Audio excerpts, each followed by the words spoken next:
You dedicate a lot of time to caring for your garden. Azaleas, colorful flowers, and ornamental shrubs are planted in the hope of attracting birds and creating a small haven for nature. However, there is a reality that surprises even many bird lovers. Some of the most common plants in our gardens can become a silent danger to wildlife. What's most unsettling is that we rarely see the consequences. When a bird comes into contact with certain plant toxins, it doesn't usually drop dead in the garden. It may fly away, gradually lose energy, become disoriented, or become easy prey for cats, hawks, or other predators. The garden owner will continue to see birds for days and think everything is fine, without imagining that some of them will never return. The azalea and the rhododendron are two of the best-known examples. They contain grayonotoxins, substances capable of affecting the nervous system and heart of different bird species. But these plants are not the only ones. Another very common plant is the oleander. Their flowers are beautiful and withstand heat very well. But virtually all parts of the plant contain toxic substances. The seeds, leaves, and nectar can pose a risk to numerous wild animals. Holly and some ornamental varieties of yew also produce very showy fruits. During autumn and winter, when food is scarce, birds may be attracted to these shiny berries. Although some species tolerate them, others may suffer digestive problems or mild poisoning that affects their ability to feed and escape predators.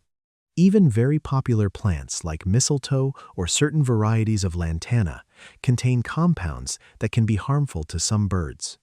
The problem is that many of these species are sold as ideal ornamental garden plants, without mentioning their potential impact on local wildlife. Experts explain that the danger doesn't depend solely on a single plant.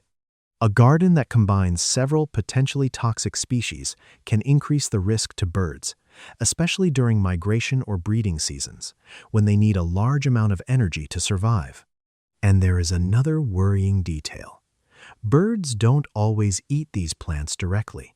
Sometimes the danger comes from insects that have fed on them or from water contaminated by fallen leaves and fruit. It's an invisible chain that many people never discover. The question is inevitable. If birds can be poisoned, how can we tell if something is wrong? The answer is more complicated than it seems because the symptoms are often subtle and easily mistaken for normal behavior. The answer is more complicated than it seems because birds are experts at hiding signs of weakness. In nature, showing illness means becoming an easy target for predators. That's why, when a bird begins to suffer the effects of poisoning, the symptoms are usually small and almost impossible to detect. Perhaps it stays on the ground longer than usual. Maybe it takes a few seconds longer to react when someone approaches. Some birds seem to lose their balance when perching on a branch, while others spend long periods motionless, with their feathers slightly ruffled. These changes may seem insignificant, but for a wild bird, they represent a huge disadvantage. Conservation specialists explain that even mild poisoning can cause dehydration, digestive problems, and reduced reflexes. A bird that flies even slightly slower or takes a moment longer to escape may have a much lower chance of survival. During migration season, the problem becomes even more serious. Many birds travel hundreds or even thousands of kilometers and need large energy reserves.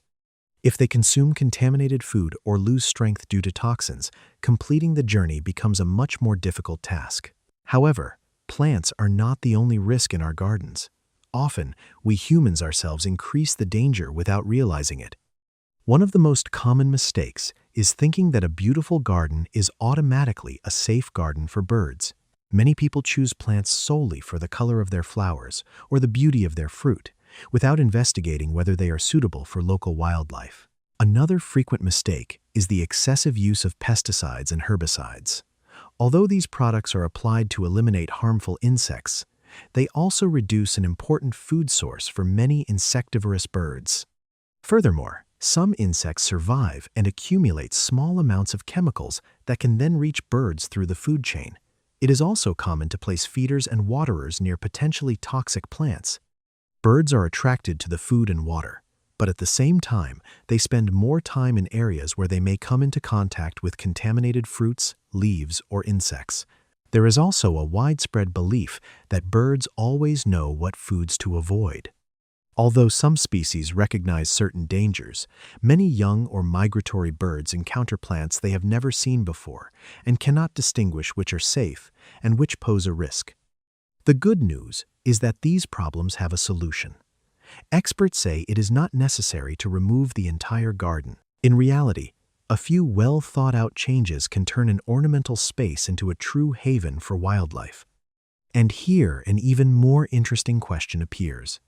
If some plants pose a risk, what are the best options to help birds and create a truly nature-friendly garden?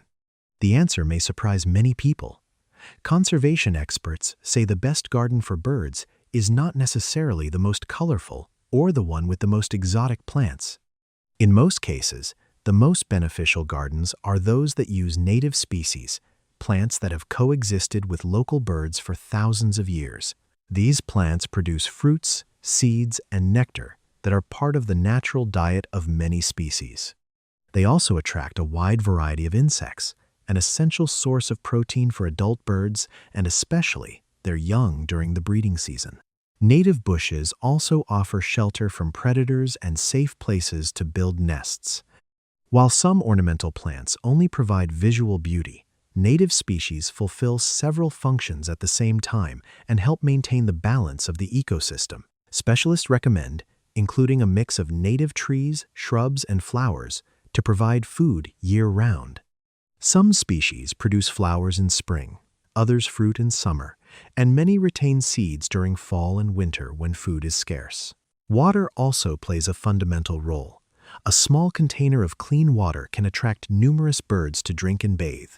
However, experts advise changing the water frequently to prevent bacteria buildup and keep the area safe for wildlife. Another important tip is to leave some areas of the garden a little more natural. Many people remove all dry leaves and fallen branches to maintain a perfect appearance.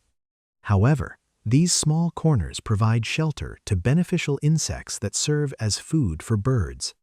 Reducing the use of chemicals is another of the most repeated recommendations by conservationists. A garden full of life needs insects, small organisms, and plants that work together.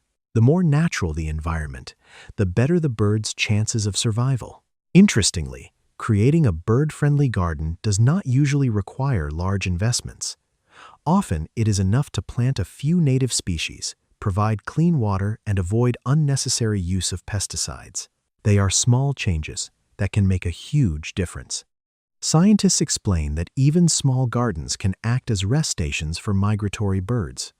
After traveling long distances, a safe place to find water, food, and shelter can be decisive in completing your journey.